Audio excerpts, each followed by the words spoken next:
One crazy summer. Wish we had a camera. Once we arrived in San Francisco, Fern stopped singing. I saw something. Stopped saying I saw something, and stopped asking her to tell us what she had saw.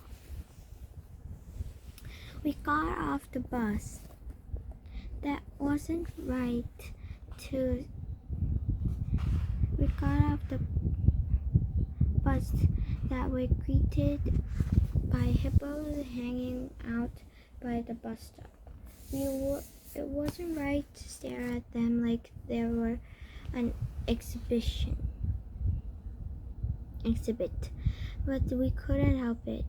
We didn't see many hippos in Brooklyn. They were not where we lived, and where the whole tribe of them before us. All kinds of mostly white hippos with long hair. You couldn't miss the guy in the green, red, and white Mexican poco or the moppy hair coloring his face. I have called it the alpha, except though it was a black guy said. I wondered if they made a difference. Hippos sat on the grass. One read a small book. 3 girls wailed, which Ponko Man played a guitar. They must have been out protesting and was done for the day. The sign on the glass being peace band the draft, make love, not war. I wish we had a camera. Peace, sweet my soul. Peace, sweet soul, sister. Poncho Man dripped his head as if pointing into his open guitar case. I didn't know what made me say it, but instead of groovy man with peace, I said power to the people. When Vonetta said free Huey, and Fern said yeah, free Huey Newton. That was when we met her, the flower girl. We had finally seen one. There was all kinds of songs on the radio about hippie girl with the flower on their head. She had Daisy on her head and drifted over to us. Her eyes all dreamy as she danced, and her flower paint splattered her dress. She took a daisy from her hair and gave it to Fern, and she gave it one to Vonetta because Vonetta weren't about to overlook. Peace is power, sweet soul sisters. We wanted to crack back, but saved it for later. We took up the flower and dropped 2 nickels and 5 pennies to Poncho Man guitar case, even though I could have figured it out. I had seen him where Grant Street was. He pointed east. I gave the hippies a peace sign and then a power sign to walk over to the Grant Street. We were excited by the sight of metal rails in the street. The cable car was the second on my list of activities. Our first activity is sightseeing in Chinatown. When you're in Chinatown, the building is just like they're in China. That's the temple, I told my sisters. I had seen a picture in the National Geographic magazine and in a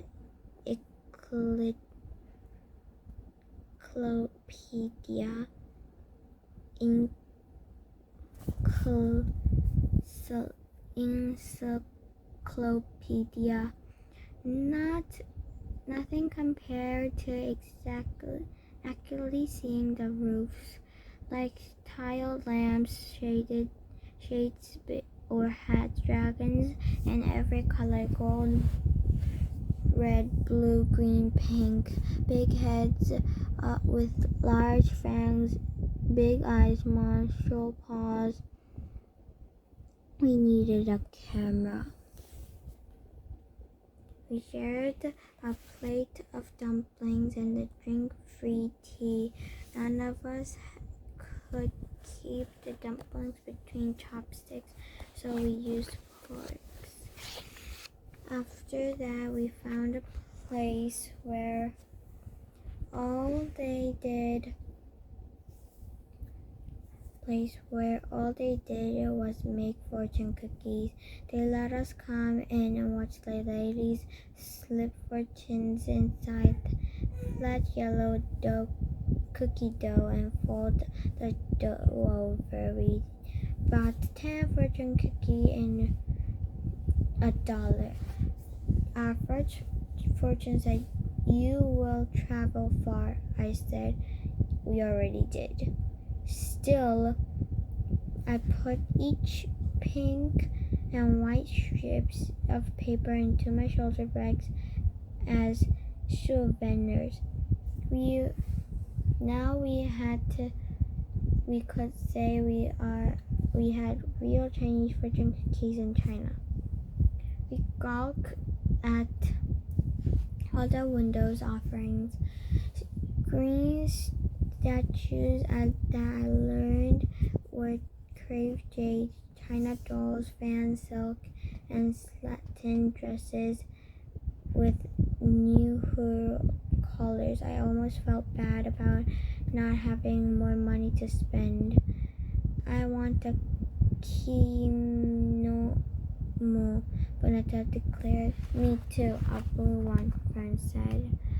"The kimono is Japanese," I said, as if I knew the difference. "We're in Chinatown." "It's the same thing," Bonetta said. "I want one." "It's not," I told her. "We only have $5 exactly for souvenirs. You're out of luck." While we were arguing about the Chinese and what Japanese was, I noticed this family of 5 tall blonde people standing near us. I didn't eyeball them dead on, but I knew what they're staring at us. My heart thumped fast. It was happening. The bad thing had happened to kids on their excursion without their mother. I tried to shush Vanessa, who thought she was winning our disagreement, and I had to get my sisters away from the stairs. And then what would I tell the police when then they asked about our mother? We were cooked.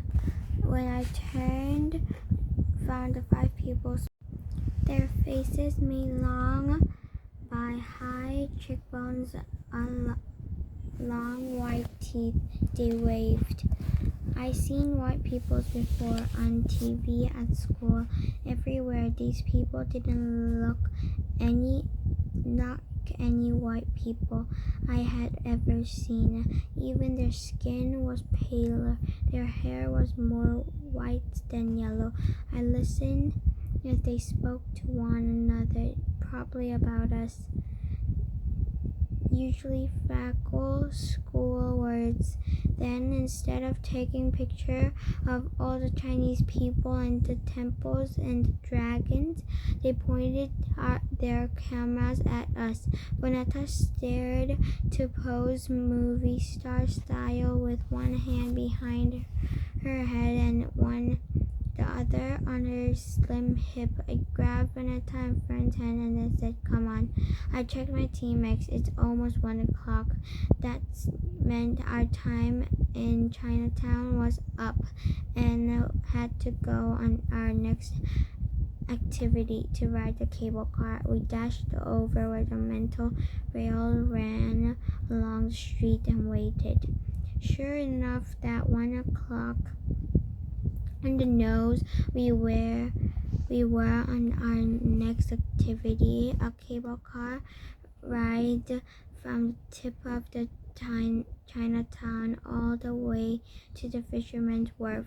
We climbed aboard. I paid our fare. We stood because standing would be more fun going down that hill.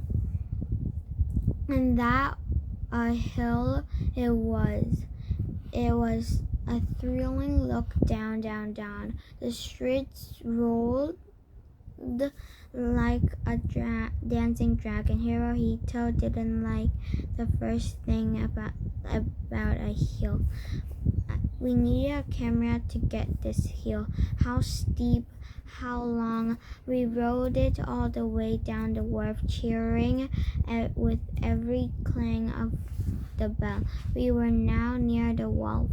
The palm trees, real palm trees with sturdy trunks. Down here, palm trees made sense. The palm tree were supposed to stand, reaching up to the sun, branches spread over wide, not like a sticky child, not too small, slunched over in someone's yard in Black Oakland. When we got off, we could see the Golden Gate Bridge perfectly well, but we stood, turns looking through the telescope right there in the sidewalk, gazing out to the bridge. I felt what I almost felt on an airplane. It was a pure excitement of seeing the world. Even the seagulls were seacooler than the ones that flew and squawked around the Coney Island. These winged birds seemed bigger than majestic, both close up and far away. Or maybe it was that we could see the ocean and smell the ocean and the tar, salt, and wood. I breathed in the deep as to get it all. Too bad there was no way to capture the wolf smell in the jar to take it with me. For a minute I forgot I was with my sister. I remember Papa said I stopped myself from falling into a whiff of salt air, flying off with seagulls like a dreamy flower girl. I was happy to be there. There was no, and that had to be good enough. There was no need to get a glaze-eyed, forgetful. We stopped in a gift shop on the wharf. The man behind the counter set his eyes on us really hard. All at first, I thought it was because we were by ourselves, so I whispered to Vanessa and Fern to be extra well behaved. But then I heard Cecile's last word in my head. He states was for the reason the stroke clerk's eyes never lit up. There was black kids. We were black kids expected us in the gift shop to steal. When he asked us what we want, I answered him like I was at the center, repeating after Sister Macumba or Sister Pat. We are the citizens. We demand respect. I grabbed Fern by the hand and said, "Let's go." I grabbed the Black Panther stuff in me, and it was pouring out at every turn. I figured it out alright. Papa wouldn't have wanted me to spend our money where we weren't treated with respect, but I was sure Big Ma should have wanted us to say "Yes, sir," and "Please, sir," to show him that we are civilized and everyone else. We talked further down the wharf and found the old lady in the wooden cart to buy our Genevieve from. She almost carried almost postcards, silver spoon, thimbles, and tiny drinking glass that says "Welcome to San Francisco." Her cart wasn't as nice as the gift shop, but she was toothless and happy to get our nickel and dime. Since we didn't have a camera, I thought buying a 10 postcard for 50 cents and would be the best thing. I told my sister to each pick out 3 postcards. One to keep as a reminder of our San Francisco excursion, one to email Pa and Big Ma, one to send to Uncle Darnell in Vietnam. I figure out later that we do the leftover postcard. At least now we finally had something to show for flying all the way to California. We took a cable car to the bus stop and took the East Bay bus back to Oakland. We talked about all the things we have seen, and the hippies, and the tall blonde white people, and the red and the golden dragons, and the steep hills, and the cable car, and the seagulls, and the dumplings, and everything. Wouldn't Cecile be surprised when we told her where we went? Then I felt bad because we didn't get her anything from the severe cart. I didn't thought of her at all. The guilt began to have its way to me. I told my sister, "We're selfish. We didn't buy anything for Cecile." Before we got too quiet, stewing our selfishness, Vanetta said she wouldn't want it anyway. Good old Vanetta. Fern and I agreed with her. Surely wouldn't. In a way, I was glad to be back in Black Oakland. The sun still shining. As much as I loved our adventure, I was always on the lookout in between, just looking here. It was just, I knew where everything was: the center, the park, the library, the city pool, Safeway, the Mean Lady Ming's. No one stared, unless they were staring because they didn't like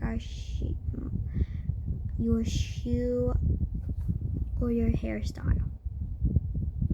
Not because you were black or they thought you're silly.